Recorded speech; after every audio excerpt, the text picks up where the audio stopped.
오늘은 설교 제목을 이렇게 정해봤습니다. 행복한 교회의 시작, 믿음의 가정. 주보랑은 좀 다른데 오타가 났습니다. 행복한 교회의 시작입니다. 사도행전에는 많은 교회들의 시작이 나옵니다. 교회들이 세워지기 시작할 때죠. 그 중엔 단연 사도 바울을 통해서 많은 교회들이 소위 말해 개척됩니다. 그런데 이 초대교회들의 공통점 몇 가지가 있습니다. 교회가 세워질 때, 교회가 시작될 때의 공통점은 첫째는 복음 전도자들의 고난이 있었다라고 하는 거예요. 어떤 교회도 쉽게 세워지지 않았습니다. 누가 세워주지도 않았습니다. 목숨을 걸고 복음을 전파했던 복음 전도자들이 핍박과 박해를 무릅쓰고 복음을 전도했을 때 그 고난을 통해서 이루어진 게 교회였다라고 하는 거죠.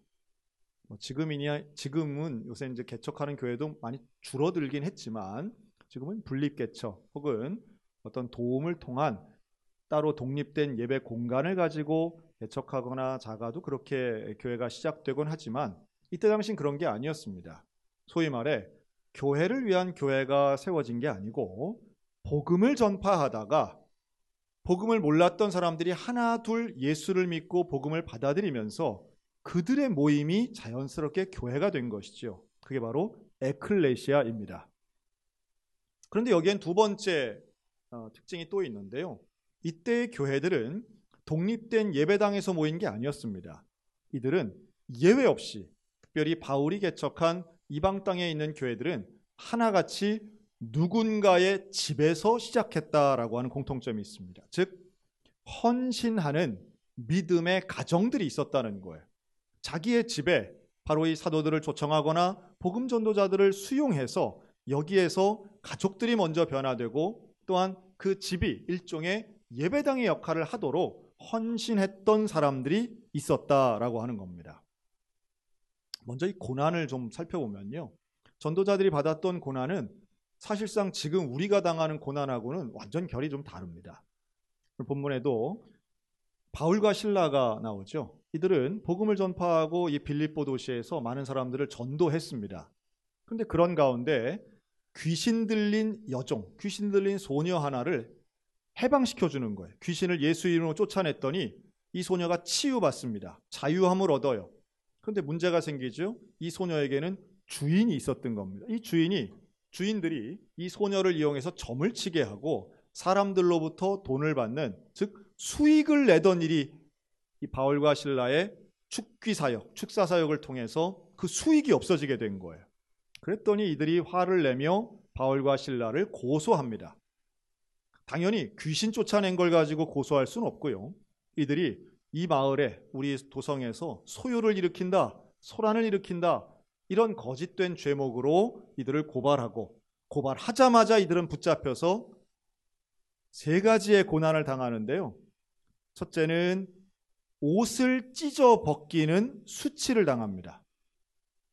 죄수들에게 벌거벗기는 수치를 주는 거죠. 그런데 옷을 그냥 벗기는 게 아니라 찢어서 벗겼다 그랬어요. 그거는 그 입었던 옷을 다시는 못 입게 하는 일임과 동시에 인간의 존엄성을 해치는 일입니다. 두 번째는 매를 때립니다. 한두 대 때린 게 아니라 수십 대를 때립니다. 그리고 세 번째는 발에 착고를 채웁니다. 착고라고 하는 건 긴 이 나무를 가지고 구멍을 뚫어서 그 사이에다 발을 집어넣는 건데요. 이 발을 넣어서 양쪽에 잠가가지고 발을 마음대로 못 움직이게 하는 겁니다. 그런데 이 발을 넓게 벌리게 하는 자세로 했다는 게 일반적이에요. 그러니까 착고를 채워서 움직이지도 못하는데 아주 불편한 자세, 고통과 불편함이 그냥 24시간 존재하는 그런 자세로 감옥에 쳐넣습니다. 그것도 깊은 감옥, 즉 햇볕이 들지 않는 지하 감옥에다 넣어놓은 거예요. 그러니까 육체가 당하는 고통이 심각하죠. 수치를 당하고 매질을 당하고 착고에 채워져서 감옥 밑바닥에 들어갑니다. 심리적인 고통도 있었을 거예요. 내가 잘못한 게 없는 거죠. 잘못한 게 없는데 이런 고난을 당하면 누구나 억울함을 느낍니다. 사실 이 사람의 어떤 내가 지키고 있는 내 정신줄을 놓게 만드는 여러 가지 요인 중에 하나가 분노와 억울함입니다. 이는 어떻게 할 수가 없는 거예요. 그런데 놀랍게도 이 바울과 실라는 당연히 분노가 나고 암담하고 억울한 상황 속에서 몸은 온갖 수치를 당하고 고통을 당하는 바로 그 순간에 바울과 실라가 뭘 했는가? 그 감옥 안에서 기도와 찬양을 했는 줄로 믿습니다. 너무도 놀라운 장면이에요. 아마 우리 같았으면 그냥 어떤 분들은 우리 성도 같았으면 머리를 막 바꾸서라도 어떻게 분노를 참지 못해가지고 할 수도 있고, 아니면 너무 실망해서 그냥 몸이 늘어져 있을 수 있는데, 그게 아닌 바울과 실라는 기도하고 찬양했다는 거예요. 이들의 정신력이 뛰어났었기 때문인가? 그게 아닌, 제가 볼 때는 바울과 실라에게는 분명 소망이 있었다고 믿습니다. 고난 자체가 즐겁진 않아요. 그 고통 자체를 즐기는 건 아니에요. 그러나 로마서에 이런 말씀이 있습니다. 생각하건대 현재의 고난은 장차 우리에게 나타날 영광과 비교할 수 없도다. 즉 고난에 대한 이해도가 있었던 거죠. 이 고난은 엉뚱한 짓 하면서 일어나는 모든 고난이 아닙니다. 하나님의 일을 하다 일어나는 고난을 의미하는데요. 복음을 전파하다가 일어나는 고난에 대해 바울과 실라가 생각한 것은 분명 이 고난을 통하여 하나님은 영광 받으실 것이다. 하나님은 영광 받으실 것이다.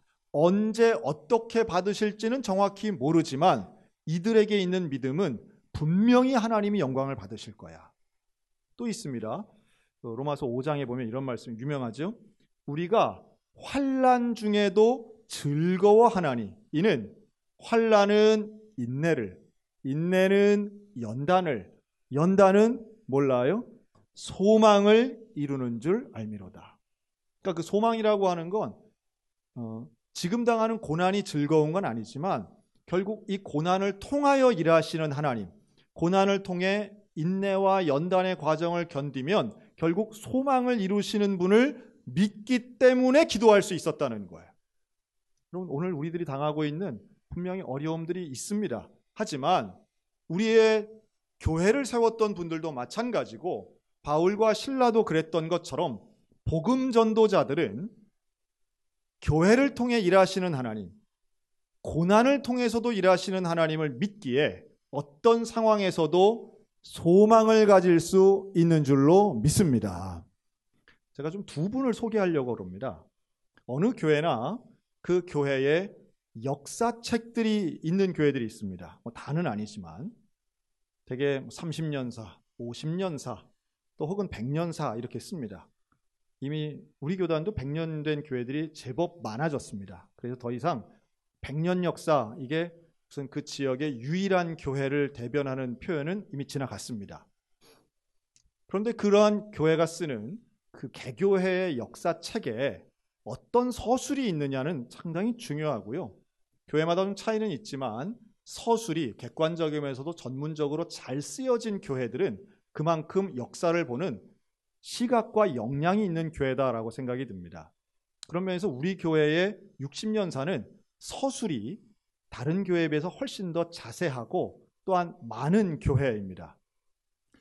제 이야기를 해서 죄송하지만 제가 출석했던 모교회도 그런 교회 역사책을 썼어요. 한 20년 전에 50년사를 썼는데요. 거기에 참 감사하게도 제 이름이 나옵니다. 어떻게 나오느냐 하면 그 교회에 청소년 사역을 따로 이렇게 놨는데요. 중학생들 부분에 유일하게 이름과 서술이 나오는 게 바로 저에 대한 이야기입니다. 궁금하신 분은 나중에 저한테 말씀하시면 그 책을 보여드릴 수 있습니다.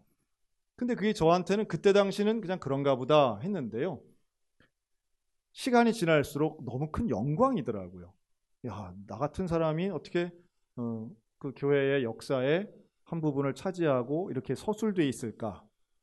하물며 그런데 우리 서양교회의 역사 속에 이름과 그 내용이 서술되어 있는 분들은 정말 중요하고 최소한 우리들에게는 큰 의미가 있다고 보여집니다. 그런 면에서 68년 전 우리 교회가 처음 개척되고 함께 교회를 시작했던 평신도 중에 우리 교회 60년사에는 여성 평신도가 딱 2명 나옵니다. 이 두 분의 이름은, 한 분은 최종희 권사님이고 또 한 분은 박정순 권사님이십니다. 두 분 다 돌아가셨죠. 근데 그 중에 이 최종희 권사님은 일제강점기 시절 학교를 다니면서 복음을 처음 듣습니다. 그리고 결혼한 후에도 신앙생활을 하세요. 그런데 이분은 아들을 5 낳습니다. 이분에게, 이 최종희 권사님에게는 특별한 사연들도 있는데요. 어쨌든 한국전쟁이 났을 때에 경상도까지 피난을 가십니다. 근데 피난을 가서도 예배를 빠지지 않습니다. 아들들을 데리고 예배를 드리는데 당시에 피난민 수용소에서 부흥회를 참석하셨다고 그래요. 근데 그 부흥회의 강사가 이성봉 목사님이었던 거예요. 제가 또 계산을 해봤어요. 그랬더니 이성봉 목사님 그때 한국 전쟁 중에도 부흥회를 하셨다는 건 너무 놀랍지 않습니까? 그런데 그때 이성봉 목사님 나이가 지금의 저보다 훨씬 젊은 거예요. 훨씬 젊은 거예요. 참 워낙 훌륭하고 전설 같은 분이긴 하지만 전쟁 중에도 부흥회를 인도하셨구나. 그리고 그 자리에 이 최종희 권사님이 계셨던 거예요. 어린 아들들을 데리고 그 자리에서 은혜 받습니다. 전쟁이 끝나고 고향 춘천으로 다시 돌아와요. 그때에 막 시작하는 소양교회를 만나서 함께 그 교회를 섬기게, 우리 교회를 섬기게 된 겁니다. 그리고 이분에게는 지금은 저 롯데인벤스 그 아파트에 있는 자리에 과거에는 거기에 동방 제사 공장이라고 하는 공장이 있었는데요. 여기서 제사 직공을 했다고 그럽니다. 즉 직장 있는 분이었던 거예요. 그 직장 되게 좋았다고 그러더라고요. 그래서 돈 버는 여성, 그리고 자녀들과 함께 신앙생활했던 권사님이었습니다. 그런데 최종희 권사님은 무엇보다도 제 개인적으로 아무리 봐도, 아무리 찾아봐도 한국 개신교 역사의 거의 유일한 사례를 유산으로 남기셨는데요. 그것은 4명의 자녀가, 큰아드님은 장성에서 일찍 돌아가셨어요. 그 아드님의 죽음 앞에서도 최종희 권사님은 믿음을 가지고 하나님을 잘 섬기신 분인데 남은 4명의 아들이 모두 똑같은 교회, 바로 소양교회에서 신앙생활을 하고 모두 장로님이 되시고 그 중에 3분이 원로 장로님이 되신다는 거예요. 저는 우리 교단은 물론이고 초교파적으로도 아마 전 세계적으로도 거의 유례가 없지 않을까 하는 생각을 합니다. 이게 얼마나 다양한 조건들이 맞아야만 되는 일인지 몰라요. 그리고 더 놀라운 건 잠시 후에 그 4분 장로님이 특송도 합니다. 참 신기하고 대단합니다. 아마도 우리 교회 교우들은 이 4 형제에 대한 이야기를 많이 들으셔서 뭐 그런가 보다 생각하실 수도 있는데요. 정말 특별하고 아마도 우리 최종희 권사님 지금 살아계신다면 이 얼마나 큰 영광이겠는가. 저도 되게 부럽습니다. 여러분 할 수만 있다면 우리의 자녀들이 이렇게 믿음의 본이 되고 좋은 장로님 권사님이 되어서 함께 신앙생활을 해서 교회에 충성된 기둥들 되시기를 주님의 이름으로 축원합니다. 그런데 또 한 분이 계신 거예요. 바로 박정순 권사님입니다. 이 권사님은 어린 나이에 시집을 오셨는데 어디로 오느냐? 요 기와집골로 오신 거예요. 기와집골. 제가 잘은 몰라도 우리 춘천시에서 나온 자를 보니까요. 그 기와집골에는 자칭 양반들이 다 사셨다고 하더라고요. 자칭 양반들. 뭐 타칭도 있었겠지만 어쨌든 다 뿌리 깊고 우리 집안에 대한 자부심이 있는 분들이 거기 사신 거예요. 자, 그런데 이 박정순 권사님은 당시의 여인들로선 치명적인 약점이 있었습니다. 그건 바로 자녀를 못 낳는 일이었습니다. 1950년대 한국 여인이 그것도 집안에 자부심이 있는 가문에 시집와서 자녀를 못 낳는 것은 그 가족 안에서 상당히 핍박받는 일이었을 거라는 거예요. 실제로 그랬답니다. 시부모님들에게 무시당하고 가족들에게도 경원시 당했습니다. 모르긴 해도 이런 설 같은 명절 되면 아마도 집안에서 굳은 일을 다 하면서도 좋은 소리 못 듣는 분이었지 않았을까 생각을 합니다. 그런 가운데 바로 집과 가까운 소양교회가 생기면서 전도를 받고 예배당을 나간 거예요. 교회를 간 거예요. 그런데 거기에서 소양교회에서 예수를 만나며 그 누구에게도 받아보지 못한 위로를 받습니다. 사람들에겐 서름당했지만, 가족들에게는 억울함당했지만 교회에 오니까 위로와 사랑과 성령을 받았다는 거예요. 그래서 이 박정순 권사님은 85세에 하나님 나라 천국 가실 때까지 예배의 자리, 기도의 자리를 지킨 너무도 겸손한 기도의 어머니셨다라고 하는 겁니다. 제가 이 박정순 권사님을 한 번도 뵌 적도 없지만 이게 왜 특별한 거냐 하면, 이 박정순 권사님의 후손이 우리 교회는 한 명도 없습니다. 자식이 없으니까요. 이 권사님이 무슨 큰 부자도 아니었어요. 그런데 놀랍게도 이 박정순 권사님 돌아가시고 수십 년 후에 기록된 서양교회 60년사에 박정순 권사님을 맨 앞에 놨다는 거예요. 참 우리 교회의 역사관을 알 수 있는 겁니다. 어떤 면에서는 최종희 권사님과 박정순 권사님 살아가신 삶의 궤적이 완전히 다릅니다.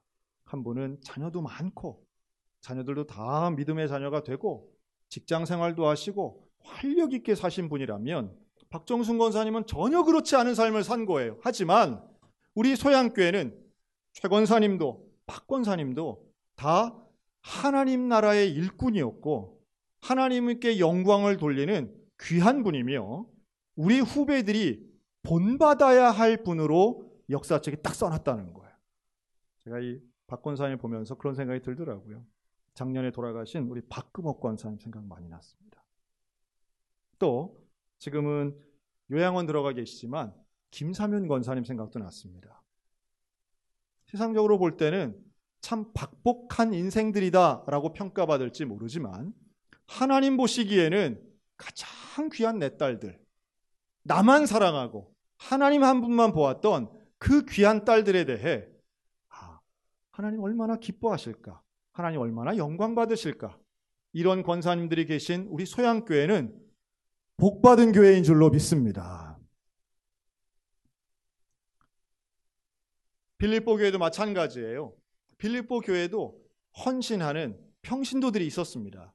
여기에는 자주장사 루디아라고 하는 여인이 사도행전 16장에 나오는데요. 그 집에서 사도 바울이 교회를 시작해요. 빌립보 교회는 루디아의 집에서 시작한 교회예요. 누군가가 집을 내놓지 않으면 사람들이 모여서 예배드릴 수 없었어요. 그런데 당시에 그 도시는 예수를 믿는 사람들을 핍박하고 예수 믿는 사람들에 대해 박해하던 도시였어요. 그럼에도 불구하고 하나님 앞에 나와서 나를 헌신하고 내 재산과 내 집을 과감하게 사람들을 수용하고 오픈했던 성도들이 있었다라고 하는 사실입니다. 그중에 오늘 읽은 이 간수도 마찬가지죠. 사실 간수 입장에선 바울과 실라는 가두는 거예요. 죄수예요. 그런데 지진이 일어나죠.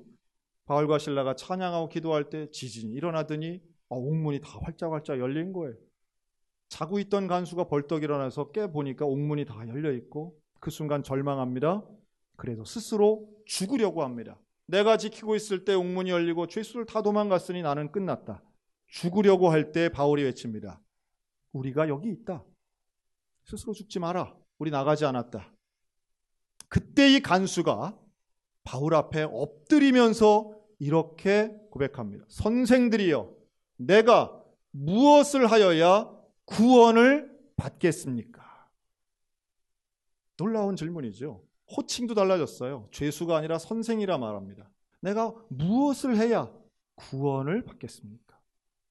여러분, 이 질문이 우리의 인생 가운데 반드시 있어야만 합니다. 사실은 이런 질문은요, 삶의 근본적인 질문이에요. 내가 어떻게 살아야 할 것인가? 내가 왜 살아야 하는가? 근데 이 질문 앞에 세상의 어떤 과학도 철학도 답을 못 줍니다. 오직 예수 그리스도의 복음만이 우리 인생의 답이 될 줄로 믿습니다. 그래서 이 간수에게 바울이 그런 얘기를 하는 거죠. 놀랍죠? 한번 따라 할까요? 주 예수를 믿으라. 그리하면 너와 내 집이 구원을 받으리라. 이 말씀이 여기서 나오는 거예요. 그 지하 감옥에서 나온 거예요. 엎드려 있는 간수에게 주 예수를 믿으라. 그랬더니 이 간수가 이 두 선생님들을 모시고 자기 집으로 모시고 가요. 여러분, 간수는 죄수를 자기 집으로 데려가면 돼요, 안 돼요? 그건 뭐예요? 옥을 나오는 거잖아요. 감옥을 나오는 거잖아요. 여기서 주의 깊게 볼 필요가 있습니다. 바울과 실라는요, 탈옥이 목적이 아니었어요. 감옥 바깥으로 나가는 건 별로 관심 대상도 아니에요. 바울과 실라의 관심은 오직 하나, 복음을 전하는 데에만 있었습니다. 누구를 만나든지 복음을 전하는 거예요. 간수에게도, 백성에게도, 누구에게든 복음을 전하는 거예요. 그리고 간수가 자기 집으로 모시고 갈 때 따라갑니다. 가서도 마찬가지예요. 그 집 식구들에게도 복음을 전하는 거예요. 간수가 자기 집으로 모셔가서 몇 가지를 합니다. 첫째는 씻어주고 그 상처를 치료해 주는 거예요. 매맞은 그 상처를 치료하고 음식을 대접합니다. 공개하는 거죠. 그리고 온 가족이 세례를 받습니다. 좀 놀라운 장면이죠. 불과 이게 몇 시간 만에 일어난 거, 한밤중에 일어난 거예요. 잠자고 있던 가족들을 다 깨워가지고, 야, 일어나. 지금 우리 말씀 들어야 돼. 복음 들어야 돼. 일어나. 음식 차려. 가족들이 귀찮지 않았겠어요? 그런데 놀라운 일이 일어납니다. 거기서 바울과 실라를 통해 복음을 듣고 온 가족이 하나님을 믿고, 더 놀라운 건 그 온 가족이 다 기뻐했다라고 하는 사실이에요. 여러분, 복음의 능력이 무엇입니까? 복음의 능력은 세상이 줄 수 없는 참된 기쁨을 주는 일인 줄로 믿습니다. 내가 구원받으면 거기에는 어떤 고난도 상쇄할 만한 기쁨이 있는 거예요. 예수를 믿는다는 건 그냥 인내하는 것에서 그치는 것이 아니라 분명한 누리는 기쁨이 있고 세상과는 바꿀 수 없는 참된 기쁨이 그 안에 있습니다. 저는 그 기쁨이 있었기 때문에 바울과 실라가 감옥 안에서 찬양할 수 있었다고 확신합니다. 그 기쁨이 있었기 때문에 25살 청년 홍순우는 교회를 개척했던 것이고, 그 기쁨이 있었기 때문에 큰아들의 죽음 가운데도 최종희 권사님은 신앙을 유지했던 것이고, 그 기쁨이 있었기 때문에 어떤 서러움 앞에서도 박정순 권사님은 예배당의 자리를 지켰던 거예요. 그리고 지난 68년 동안 우리 소양교회는 그 기쁨을 누리며 전파하는 교회가 된 줄로 믿습니다.